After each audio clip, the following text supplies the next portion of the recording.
Сәлеметсіздер ме құрметті әріптестер және әділ-қазылар алқасы. Таныстыруымды бастамас бұрын суреттер сөйлейді әдісі арқылы бастағанды жөн көрдім. Экранға қарасаңыз, экранда не суреттер көп тұрсыздар? Яғни ер қаруы бес қару. Білім берудегі жаңа трендтер TED форматын демонстрациялауында ұлттық құндылықтарды дәріптеу мақсатында қазақ сарбазының бес қаруының бірі садақ пен жебе арқылы таныстырғанды жөн көрдім. Видеоға қарап жіберейікші.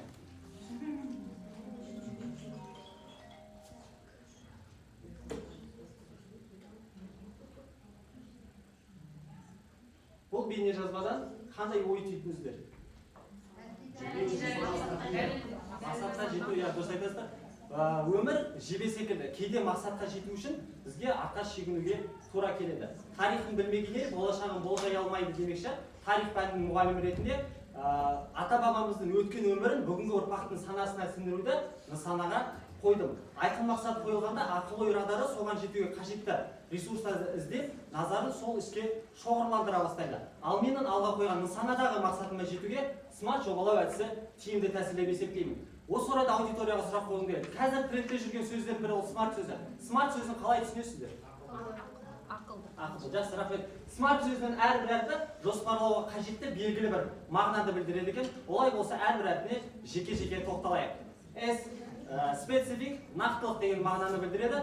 Садақшылар алғыс шепте тұрып, ең алдымен қарсыласына жебе жаудыратын болған. Менің де ең алғашқы жебем нысана оқу бағдарламасындағы мақсатқа жету жолында смарт білім берудегі тренд әдіс-тәсілдерді пайдалана отырып, тренд әдіс-тәсілдерді функционалдық сауаттылыққа бағыттай отырып, білім сапасын көтеруге бағытталған. Осылай мақсатымды нақтыладым. Екіншісі, measurable, бұл өлшеулі деген мағынаны білдіреді. Мақсаттың өлшемі мен ресурсы анық болуы қажет. Сабақ өткізу барысында қызықты әдіс-тәсілдерден бөлек заман талабына сай трендтегі платформаларды қолдануға тырысамын. Себебі қазіргі альфа ұрпақтары қолдарына кітаптан бұрын планшетті қолдарына ұстаған, ондай оқушыларға интернет платформалары арқылы сабақ өткізген қызығырақ. Ал қызыққан оқушыдан нәтиже шығаруға болады. Сабақ өткізу барысында білім берудегі жаңа тренд әдіс-тәсілдерін қолданамын. Атап айтатын болсақ, сабақты ұйымдастыру кезінде Wordwall және Classroom Screen платформаларын қолдансам, сабақтың ортасында менің пәнім үшін тиімді әдістердің бірі бұл Clickers, Jenkins сияқты платформалар, ал сабақтың ортасында білімді бекіту үшін немесе тест тапсыру үшін Socrative, Quizzes, Secret платформалар өте тиімді болып табылады. Сабақты қорытындылаған кезде, кері байланыс алу кезінде менің қолданатын платформаның бірі бұл Clickers Padlet платформасы. Ол уақытты үнемді пайдалануға және нәтижеге бағытталған платформалардың бірі. Осындай платформаларды қолдана келе әріптестермен бөлісу үшін Quizzes және дидактикалық ойындар атты шағын жинағымды жасаған болатын. Сіздердің алдыларыңызда тұрып көріп таныссаңыздар болады. Келесі бізде attainable, бұл қолжетімді деген мағынаны білдіреді. Қойылған мақсат шамадан тыс болмауы қажет. Бұл жайлы мәшһүр Жүсіп бабамыз қолынан келмес іске әуре болсан, еңбегін кетер зая деп айтқан. Ұстаз заманауи ағымға бағытталған тұлға болуы қажет. Қазіргі таңда ұстаздардың барлығына республика көлемінде іс тәжірибе тарату мүмкіндігі туа бермейді. Бірақ дей тұрғанмен кез келген тығырықтан шығуға болады. Қазір әлеуметтік желілердің ішінде трендте тұрған желілердің көшін бастап тұрған бұл бізде TikTok және YouTube желісі болатын болса, осыны ескере келе өзінің жеке TikTok каналын ашып, ол жаққа сабақтың барысында түсірілген видеоларды, одан кейін платформалардың жасалу жолдары, сабақтан тыс іс-шаралар видеолар салынып, көптеген қаралымдар жинаған болатын, миллионға жуық қаралым жинады. Одан кейін былтырғы әдістемелік нұсқауқатқа сүйене отырып, қоғамға қызмет жобасын әзірлеген болатынбыз. Ол жерде мен өзінің жеке YouTube каналымды ары қарай дамытып, каналы монетизациядан өтіп, Америка құрама штаттарымен келісімге келіп, қазіргі таңда қосымша табыс көзі болып отыр. Көріп тұрғандарыңыздай AdSense-тен хат келген. Келесісі, енді осы екі сайтты дамыта келе, бұл TikTok және YouTube біреудің сайты ғой, былай айтқан кезде. Енді өзінің сайтымды жасау үшін ойыма сондай идея келді.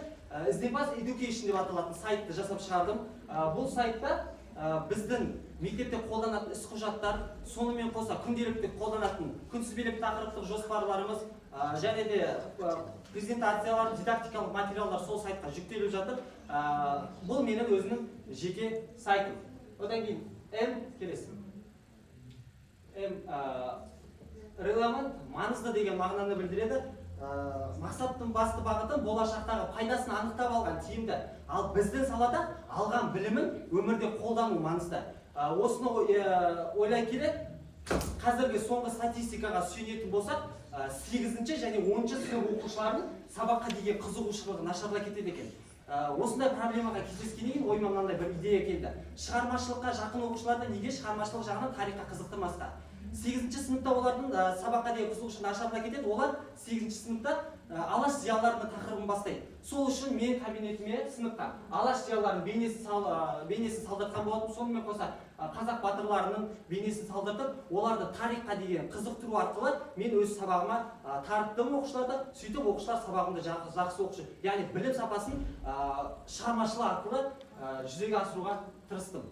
Келесі біздің соңғысы time bomb деп аталады. Бұл уақыт шектелу деген мағынаны білдіреді.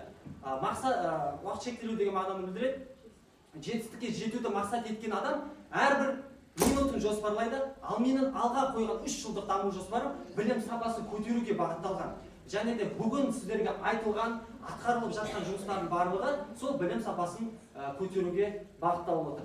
Енді бүгінгі тек форматында қорытындайтын болсам, бағана жоғарыда біз ең бірінші неден бастап едік? Смарт сөзінен бастадық. Смарт сөз бізде қандай еді?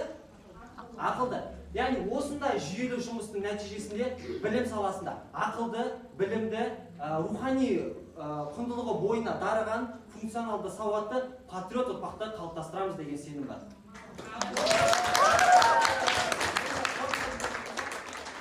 Алдыға айқын мақсат қойылған кезде біз жетістікке жете аламыз. Менің алдыма қойған мақсатым айқын, және мен нысанаға дөп тигізdim.